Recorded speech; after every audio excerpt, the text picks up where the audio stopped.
I got fined $10,000 for hunting on land that didn't even belong to them. That's when I knew this wasn't just about rules. It was war. I moved to Lakewood Meadows for peace and quiet. What I got was rules. Endless rules. The council ran everything: what color your mailbox could be, how high your grass could grow, where you could park your truck. I kept my head down. I followed their little regulations. I paid my dues. I thought I was safe. I was wrong. One chilly fall morning, there was a sharp knock at my door. I opened it to find Margaret Simmons standing there. 52, tightly styled blonde hair, expensive beige coat, and that trademark clipboard she carried like a weapon. "Jason Whitaker," she said in her clipped, superior tone. "You violated community standards." I stared, confused. "What are you talking about?" She handed me a bright yellow notice. I unfolded it slowly. My stomach sank. This was it, the moment that connected back to what I told you at the start. $1,000 fine. "For illegal hunting on council nature land," Margaret said smugly. "You have 14 days to pay, or we will place a lien on your property." I looked at her and smiled faintly. Not because I was happy, because I knew, right then, they had just made the biggest mistake of their lives. "You're going to regret this," I thought. I stepped back inside, closed the door, and stared at the fine. My mind started racing. The cold air outside felt warmer than the chill the council just sent through me. I had to fight back. I stared at the yellow notice in my hand. $10,000. My head spun. They really did it. The fine wasn't the worst part. It was what it represented. Control, disturbances. Total control. It had started just days earlier. I'd woken before dawn, slipping quietly out with my gear, headed for the forest past the neighborhood line. The cold air bit at my face as I trudged through the brush. I knew every trail, every clearing. I had waited patiently, focused, still. Then I spotted him, a perfect 8-point buck at the edge of the clearing. My breath caught. I raised my rifle. One clean shot. As I approached to dress the deer, voices shattered the calm. "Margaret." I froze. Out from the trees marched Margaret Simmons and her loyal circle of walkers, decked in their matching pastel tracksuits, clutching water bottles, ready to judge the world. They stared, gasps, whispers. Margaret stepped forward like a sheriff in an old western. "What do you think you're doing?" she snapped. "This is protected council nature land. Hunting is strictly forbidden." I stood calmly. "I have permission to hunt here," I said. "This isn't council land." She waved me off. "We'll see about that. The council will be informed. You'll hear from us soon." True to her word, I had. The fine came taped to my front door in bold red ink. Word spread quickly. Neighbors whispered. I noticed people avoiding me, steering their kids away as if I were some criminal. The message was clear: comply or be ostracized. I crumpled the notice in my fist. My jaw clenched. They had no idea who they were messing with. I left the crumpled notice on my kitchen table and stared out the window at the line of trees in the distance. That forest had always felt like freedom to me. Now it felt like a battleground. The council wasn't satisfied with writing me up for petty violations. No, they wanted complete control, even over land they had no claim to. Later that afternoon, I stopped by the neighborhood information board near the community center. A new brochure caught my eye. Glossy, expensive, full-color print. "Welcome to Lakewood Community Nature Trails," the cover boasted. Photos of the very land I hunted on. Trails I walked. Trees I knew better than they ever would. A map showed the entire 120 acres, boldly labeled as protected council land. My stomach tightened. I flipped through it. Pictures of families walking dogs, staged shots of happy joggers, fake testimonials, not a single mention of the real owner. They were advertising private property as their own. My pulse quickened. Was this their plan all along? Had Margaret and her council been using that land as a selling point for years? Selling the illusion of exclusive nature access to lure homebuyers? The audacity stunned me, but it also lit a fire inside me I didn't know I had. They wanted to control me. They wanted to intimidate me. They wanted to shame me into submission. Not a chance.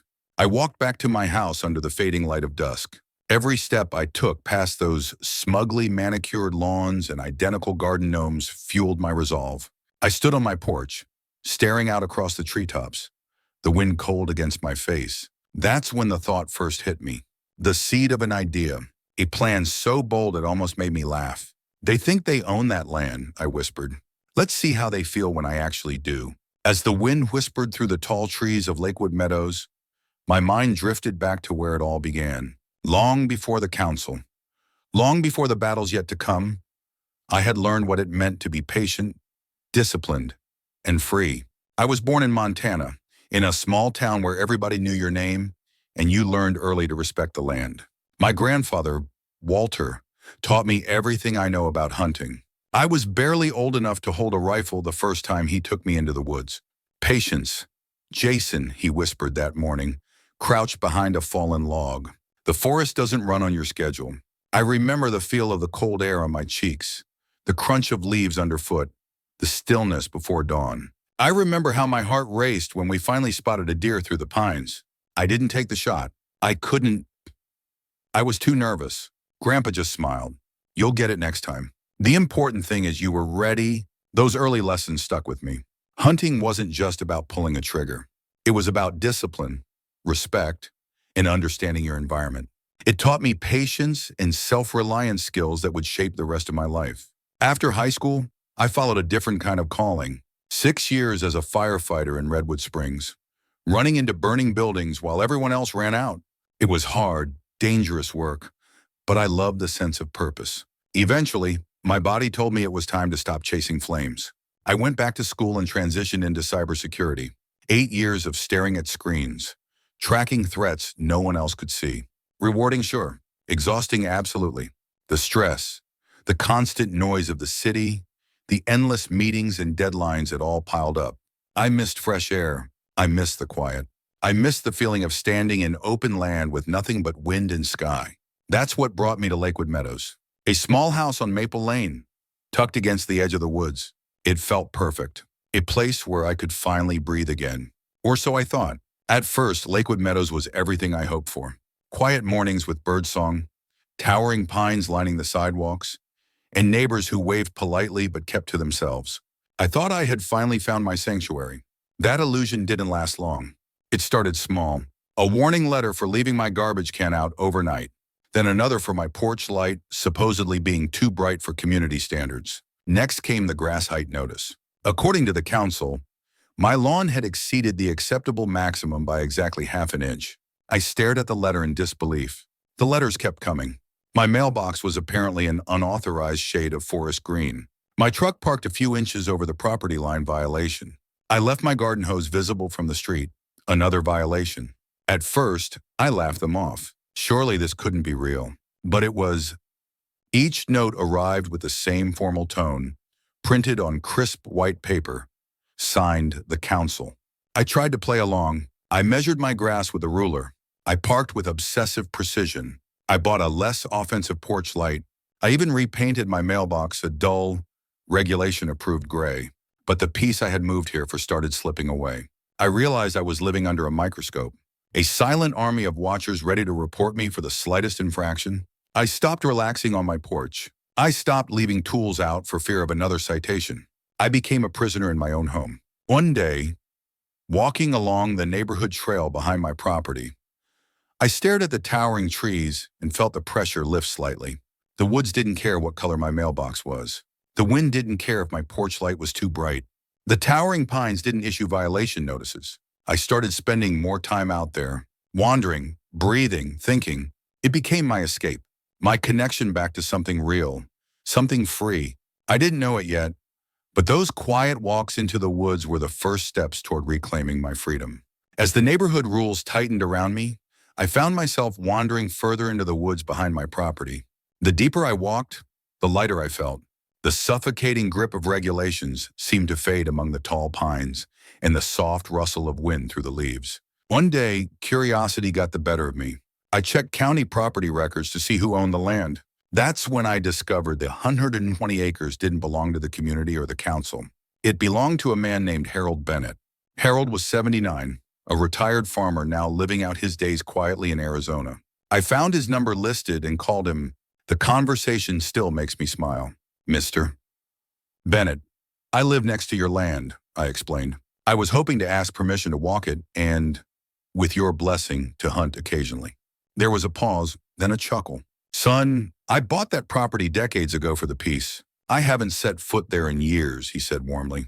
If you respect the land, take nothing but photos or a deer, and leave no mess behind, you're more than welcome. Thank you, sir, I replied, feeling a weight lift off my chest. With Harold's blessing, I began visiting more often. I stepped softly through the undergrowth at dawn, feeling the cool mist wrap around me. My heart slowed as I listened to birdsong instead of HO bickering. Hunting again brought me back to myself. It wasn't about trophies. It was about focus, patience, and that primal connection to the land my grandfather once taught me. I followed every regulation. I wore bright orange for visibility.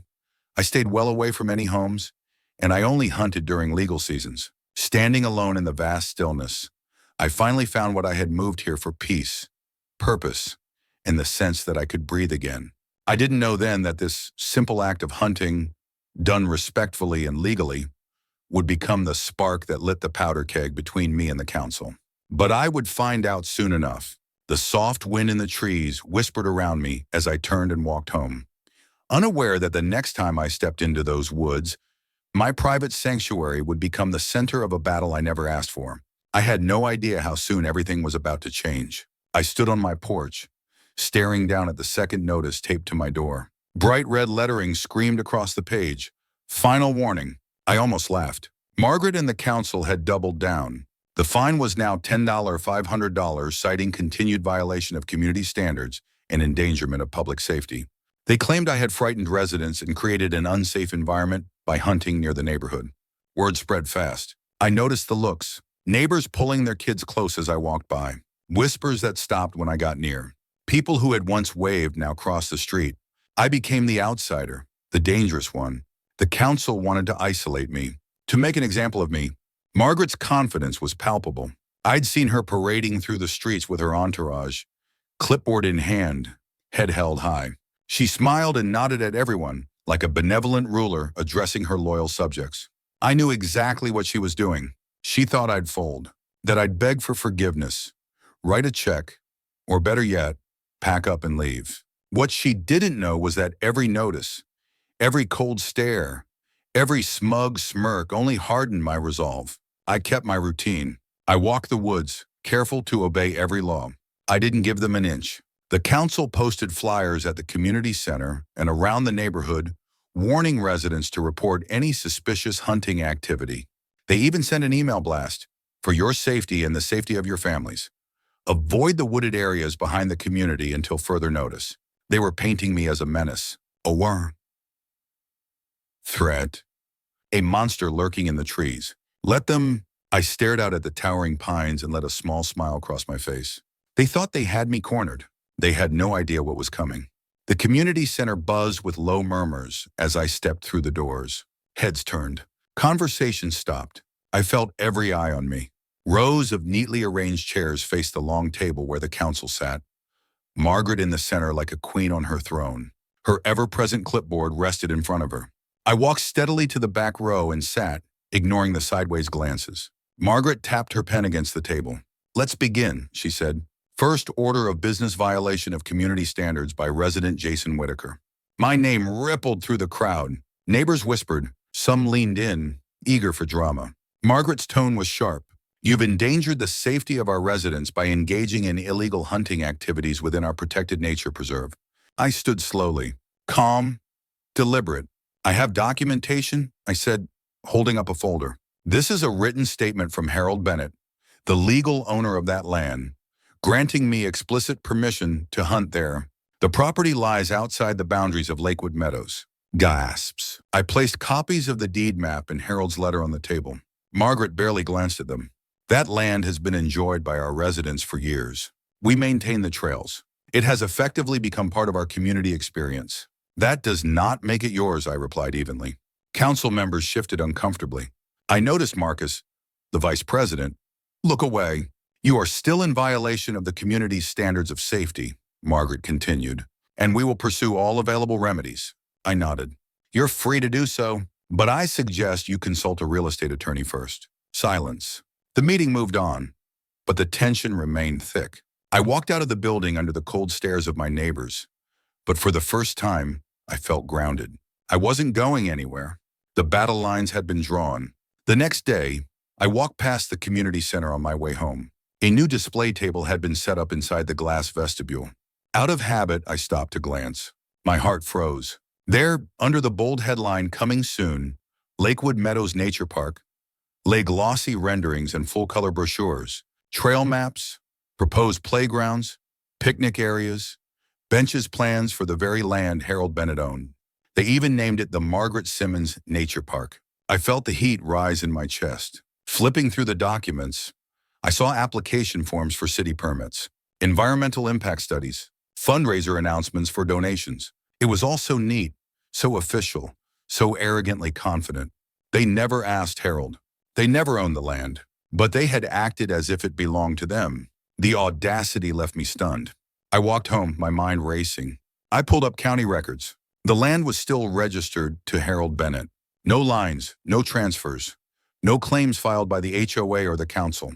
They had spent years building trails, putting up signs, hosting charity walks, all without legal rights. I paced the living room, fists clenched. This wasn't just about me or a hunting fine. It was bigger. Margaret had overreached, boldly assuming no one would ever challenge her. She was wrong. I spent the next few nights researching zoning laws, property boundaries, land use permits, I read case after case. I highlighted, printed, organized. Slowly, a plan began to form. They had operated unchecked for years, but that was about to end. I closed my laptop, looked out at the dark line of trees, and smiled faintly. The trap they had set for me had revealed their greatest weakness. The next move would be mine. The cold wind whispered through the branches as I stepped outside, ready to change the game forever. The decision came late one night as I sat at my kitchen table, staring at the blueprints for Margaret's Grand Park. My phone lay in my hand for a long time before I finally dialed. "Mr. Bennett, it's Jason Whitaker again." The familiar, warm voice crackled on the line. "Jason, you get that big buck yet?" I chuckled softly. "Not yet. I actually wanted to talk to you about something else. I noticed the council has been using your land without your knowledge. They're even trying to turn it into a park." There was a long pause. "I had no idea," Harold said, his voice heavy. "I don't want any trouble. Honestly, I've been thinking of selling it. Taxes keep going up, and my health isn't what it used to be." I swallowed hard. "If you're serious, I'd be very interested." We spoke for over an hour. Harold was grateful the land would go to someone who valued it, not a developer. Within a week, with the help of a local real estate attorney, I wired the funds and signed the paperwork. 120 acres. Mini. The weight of that moment was surreal. For years, they had treated me like an intruder on someone else's land. Now I was the legal owner of the very ground they paraded over. I drove out to the county clerk's office and collected the certified deed myself. The thick official paper felt heavier than anything I'd ever held. Back home, I stood at the edge of the woods with the crisp document in my hand. The towering pines stood silent, indifferent witnesses to what had just happened. I had no intention of revealing my hand yet. Margaret and the council still believed they owned the narrative. That belief would soon come crashing down. The sun slipped below the horizon as I turned back toward the house, the weight of what was about to unfold settling on my shoulders. The real battle was about to begin. Margaret and Marcus arrived at my front door right on schedule. Sharp, clipboard in hand, expressions cold and rehearsed. "Mr. Whitaker," Margaret began in her clipped tone, "we're here to give you a final opportunity to comply before we initiate legal action." I smiled and motioned them inside. We sat at my dining table. Marcus shifted uncomfortably as Margaret laid out a stack of official-looking documents and violation notices. "Your continued refusal to pay fines and cease hunting activities has left us no choice," she continued confidently. "We will file for injunction and lien within 48 hours. I reached for a folder sitting quietly at my side. "Before you do that," I said calmly, "I think you'll want to see this." I slid the certified deed across the table. They froze. Margaret's fingers trembled as she flipped through the pages. Marcus leaned in, his eyes narrowing as he read the legal description. I waited. This can't be right," Margaret stammered. "We've maintained those trails for years. The community expects access." "The law doesn't work on expectations," I replied. "The land was never yours. It was never the HOA's. I'm the legal owner of all 120 acres as of last week." Marcus tugged at his collar, looking anywhere but at me. Margaret tried again. Her voice strained. We have documentation of our maintenance. We've hosted events, planted trees. It's become part of the community legacy. That's not ownership, I said simply. You knew the boundaries. Semanas when you just gambled no one would challenge you. She stared at me, color draining from her face. I leaned back in my chair, watching her world unravel. I suggest you advise your legal team to verify everything. But any further unauthorized use of my land stops now. Silence was deafening. Margaret rose abruptly, gathering her papers with shaking hands. This isn't over, she snapped. No, I agreed softly. It's just beginning. They left without another word.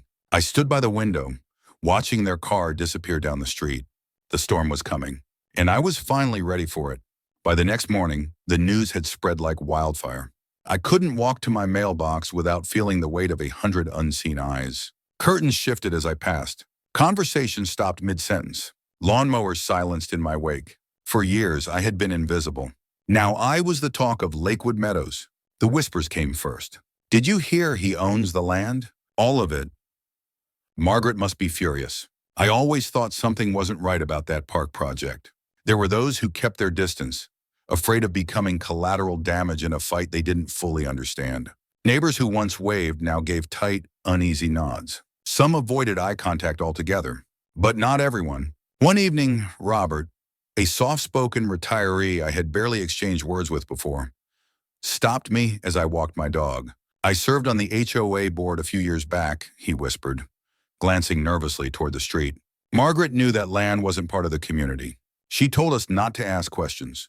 Another day, Nancy, who volunteered as the HOA secretary, slipped me a folded note as we passed near the mailbox cluster. Be careful, it read.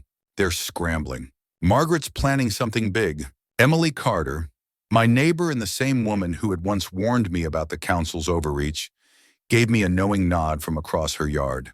You've shaken the hornet's nest, she called out softly. I nodded back. I didn't gloat. I didn't seek attention. I kept walking the woods, kept my routine steady, but I could feel the shift. Margaret's iron grip was weakening. Quiet doubts had begun to ripple through the community she had ruled for so long. Still, I knew this wasn't over. Not by a long shot. The real battle, the legal one, was coming next. The envelope arrived on a Tuesday, thick, official, and stamped with the cold authority of the council's legal team. I slid it open at my kitchen counter, heart steady, already knowing what lay inside. A formal demand letter. Margaret's attorneys accused me of slander, defamation, and unlawful interference with community resources. They claimed I had caused emotional distress to residents and damaged the reputation of Lakewood Meadows. The letter warned of pending litigation unless I agreed to immediate mediation and paid an undisclosed settlement. I smiled grimly. I forwarded the letter to Amanda Lewis, the real estate attorney I had quietly hired weeks earlier. Amanda was sharp, fearless, and exactly the kind of person I wanted in my corner. Her response was immediate. They're bluffing, Amanda said confidently. They have no legal standing. You own the land.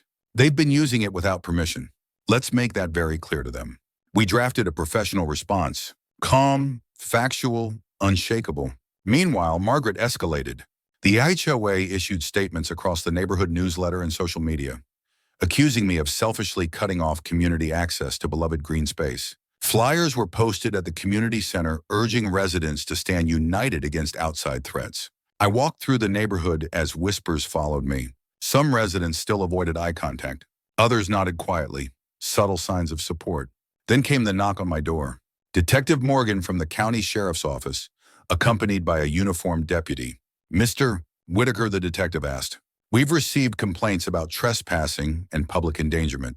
I handed him copies of the deed and my attorney's letter. The detective scanned the papers, then nodded. As far as I can see, you're within your rights. This is a civil matter, not criminal. Margaret's final weapon had fizzled. I stood on my porch as the squad car pulled away, the autumn wind tugging at the last yellow leaves. The legal storm had started, but for the first time, I knew I had solid ground beneath my feet. The shift was subtle at first. I'd walk past houses where shades no longer snapped shut at my approach. I heard soft greetings again, tentative but genuine. It started with Robert. I found him waiting by my mailbox one morning, hands shoved deep into his jacket pockets. I was wrong about you, he said quietly. We all just assumed. Margaret made it sound so official. I nodded. I know where to reach. Nancy was next. She approached as I walked my dog along the trail bordering the woods. I've been on the HOA board for years, she admitted. I kept quiet when I should have spoken up. I'm sorry, Jason. Even Emily from across the street, the same neighbor who had once warned me, brought over a plate of cookies and a sheepish smile. I never thought I'd say that. She laughed nervously. But you might have just saved us all. The community began to fracture. Whispers turned into quiet conversations. Residents started asking questions. Why didn't we know that land wasn't ours? Why was the council so secretive? For the first time, Margaret's name wasn't spoken with unwavering respect but with skepticism. Flyers demanding HOA accountability appeared on mailboxes overnight. An anonymous online forum sprang up where neighbors vented frustrations about years of petty citations and fines. I stayed out of it. My routine remained unchanged: morning walks, evening check-ins with Amanda on legal updates, coffee on my back porch staring at the forest that had become both refuge and battlefield. I didn't gloat. I didn't seek to embarrass anyone. I just let the truth do what truth does best: work slowly, quietly, relentlessly. As autumn deepened and leaves blazed gold and crimson, I knew this chapter was closing. But one final reckoning still waited. The next move would not be mine. It would be Margaret's. The emergency HOA meeting was standing room only. Neighbors filled every chair, lined the walls, and spilled out into the hallway. The air buzzed with nervous anticipation. For the first time, Margaret didn't walk in with her usual confidence. Her steps were slower, shoulders tense, clipboard missing. Marcus sat beside her, unusually quiet. Margaret cleared her throat. We've called this meeting to address recent misunderstandings and unfortunate conflicts regarding the nature preserve property. A low murmur rippled through the crowd. Nancy stood first. You knew for years that land wasn't ours. Why did you mislead us? Robert followed.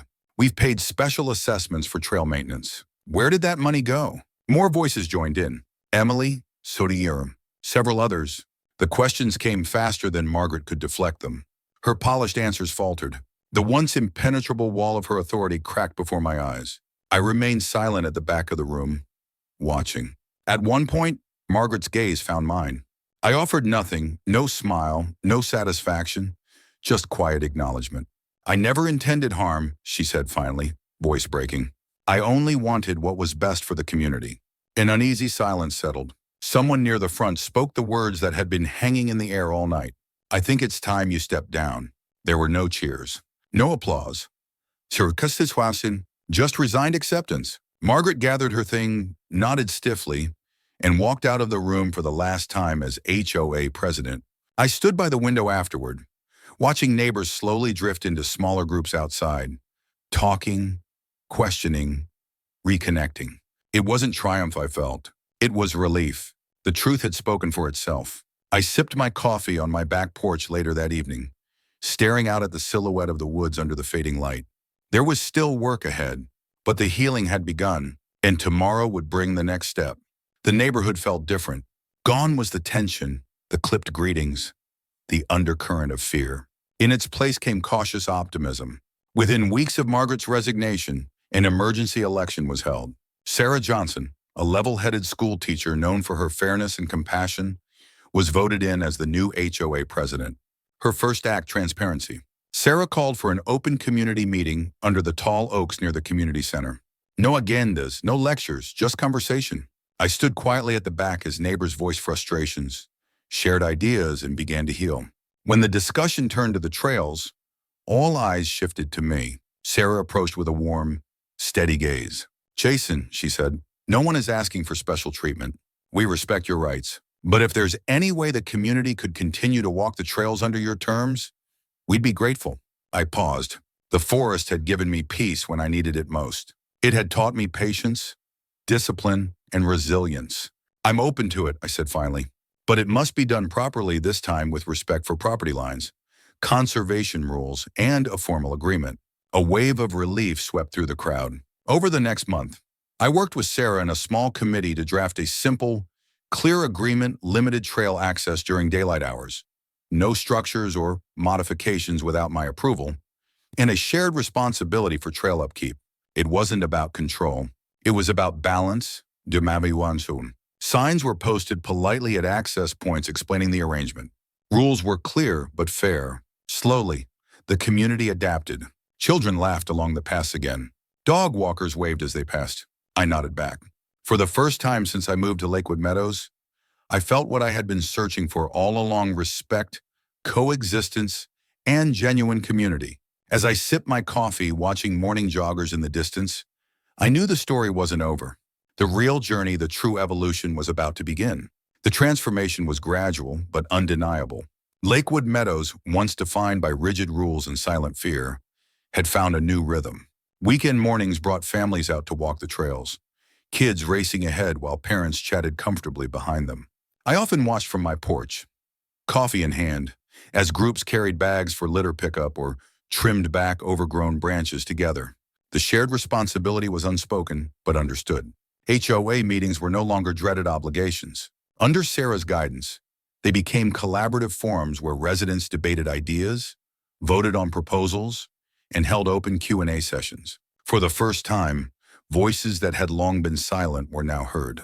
Robert and Nancy emerged as community advocates, organizing volunteer events and neighborhood potlucks. Emily started a newsletter filled with updates, safety tips, and even a lighthearted Neighbor of the Month feature. I was approached often, quietly thanked for standing firm when it mattered. I always smiled and redirected the credit. This was never about me, I told them. It was about protecting what matters and building something better together. One afternoon, as the sun filtered softly through the trees, I walked a familiar loop along the trail. A child's laughter echoed ahead. A couple walking their golden retriever nodded warmly as they passed. The forest had returned to what it was meant to be: peaceful, open, respected. The rigid control had dissolved into something infinitely stronger: trust. As I stepped out of the woods and into the heart of the neighborhood, I knew this was no ending. A deeper legacy was still waiting to be written. Months passed, and Lakewood Meadows flourished in ways none of us could have imagined. The community had not only recovered, it had evolved.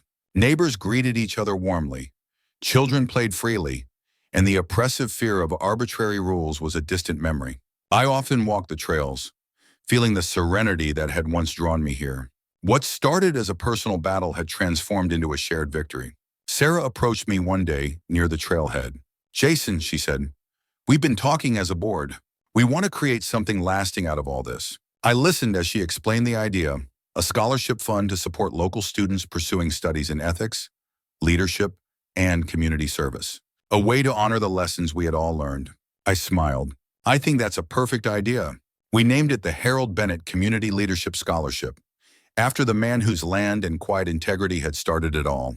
Within weeks, neighbors held fundraisers, barbecues, yard sales, fun runs, all to contribute to the cause. The first recipient, a bright young woman named Lily Martinez, stood proudly at the annual community picnic as Sarah presented her with the award. I watched from the sidelines, heart full. The land remained protected, the trails respected. The community meeting stayed open and fair. What once had been a battleground was now a place of laughter, trust, and growth. As I walked home along the familiar path, the sun setting beyond the tall pines, I finally felt the closure I didn't know I needed. The fight had been worth it. The journey had come full circle. The sun dipped behind the trees, casting long shadows over the peaceful trail. I paused, breathing in the crisp evening air, feeling a quiet sense of closure as the community's new era began. Looking back, I can still feel the weight of those early days. The cold notices taped to my door, the judgmental stares, the whispers behind closed windows, the feeling of standing alone against something bigger than myself. I had moved to Lakewood Meadows seeking peace, only to find control and intimidation. But something deep inside wouldn't let me back down. The fight was never about defiance for its own sake. It was about dignity, about fairness, about drawing a line where others had erased it. There were days I doubted, days I wanted to sell my house and walk away. But I stayed for the truth. And slowly, everything changed. The neighbors who once looked away now smiled. The meetings once ruled by fear became open, honest, and fair. The land I loved was protected not just for me, but for everyone who respected its beauty. The HOA transformed from an iron-fisted council to a real community. It was never about winning. It was about restoring balance. Desiritus. I still walk those trails. I still hear the wind through the pines and the laughter of children exploring nature. And every step reminds me standing your ground, even quietly, can change everything. The battle had ended, but the lesson remains. And now let's reflect on what this journey really meant. Sometimes the hardest battles are the ones no one else sees. The quiet stand against unfairness, the refusal to surrender your values, the decision to do what's right, even when it's inconvenient or uncomfortable. You don't have to shout to make an impact. You don't have to win every argument to make a difference. All it takes is the courage to hold firm when everything around you says to yield. In my journey, I learned that integrity is its own reward. That calm persistence can outlast bluster and intimidation. The land wasn't just about property lines. It became a symbol for boundaries we all must defend: the right to fairness, respect, and honest leadership. It reminded me that community isn't built on control. It's built on trust. It grows strongest when people come together, not because they are forced to, but because they choose to. So, if you ever find yourself standing alone, facing unfairness, remember this: you are never truly alone. There are others watching, waiting for someone to take the first step. Be that person. Take that step. Stand firm. Stay kind. Hold the line. You might just spark a change bigger than yourself. And now, if you've stayed with me this far, I have one last invitation for you. And now, I want to hear from you. Have you ever faced a situation where you had to stand your ground against unfairness or pressure? What did you learn? How did it shape you? Share your thoughts in the comments below. Your story might just inspire someone else to stay strong in their own journey. If this story resonated with you, give it a like. It's a small action that tells us you want to hear more real-life tales of courage, community, and quiet victories. And if you haven't yet, hit that subscribe button and join us on this journey. Here at Unveiled Wealth, we explore powerful stories where ordinary people take extraordinary stands. From everyday heroes to unlikely triumphs, there's always more to uncover. Thank you for spending this time with me. Until next time, stay true, stay kind, and always remember the smallest stand can spark the biggest change. I'm Jason, and this was my story. See you in the next one. So.